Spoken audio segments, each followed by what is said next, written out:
नमस्कार दोस्तों, जय जोहार। मैं कौशल तिवारी और बिहनिया संध्या में आपका स्वागत है। बस्तर को लाल आतंक से मुक्त करने के लिए, नक्सली समस्या को जड़ से समाप्त करने के लिए पिछले दिनों केंद्रीय गृह मंत्री अमित शाह ने आकर जो निर्णय लिया था, क्या अब उस पर काम शुरू हो गया है? जिस मजबूत और निर्मम कार्य योजना बनाने की बात कही गई थी, क्या वह बन गई? क्या अगले महीने से यानी बारिश के बाद से बस्तर के जंगलों में खूनी संघर्ष छिड़ेगा? क्या अब तक जो लगभग 35 बटालियन बस्तर में काम कर रहे हैं, जिसमें से कोबरा बटालियन भी है, लाल आतंक को बस्तर से मुक्त कर देंगे, नक्सली उन्मूलन हो जाएगा?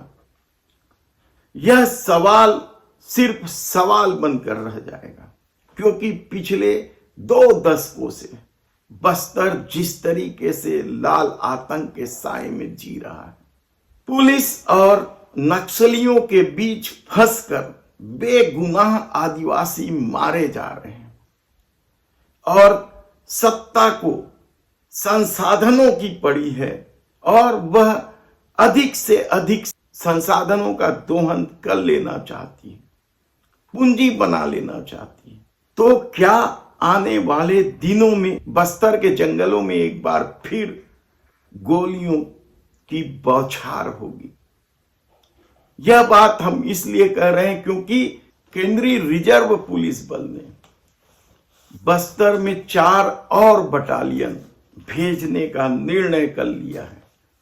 इसमें करीब 4000 जवान होंगे और इसे मिलाकर अब बस्तर में 40 बटालियनों की नियुक्ति हो जाएगी। एक निर्णायक लड़ाई नक्सलियों के खिलाफ शुरू करने की केंद्र की योजना के तहत भेजे जा रहे ये 4000 जवान अब 1.5 लाख के करीब हो जाएंगे। इनकी ताकत बढ़ेगी, ये जंगलों में कैंप करेंगे और नक्सलियों का सफाया करेंगे।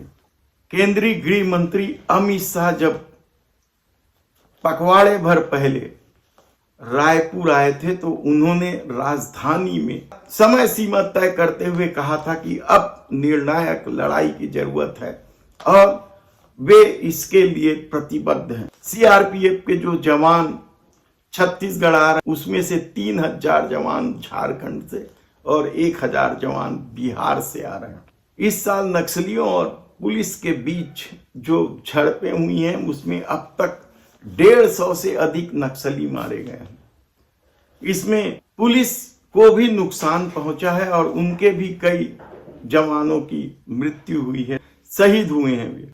मार्च 26 तक की समय सीमा है।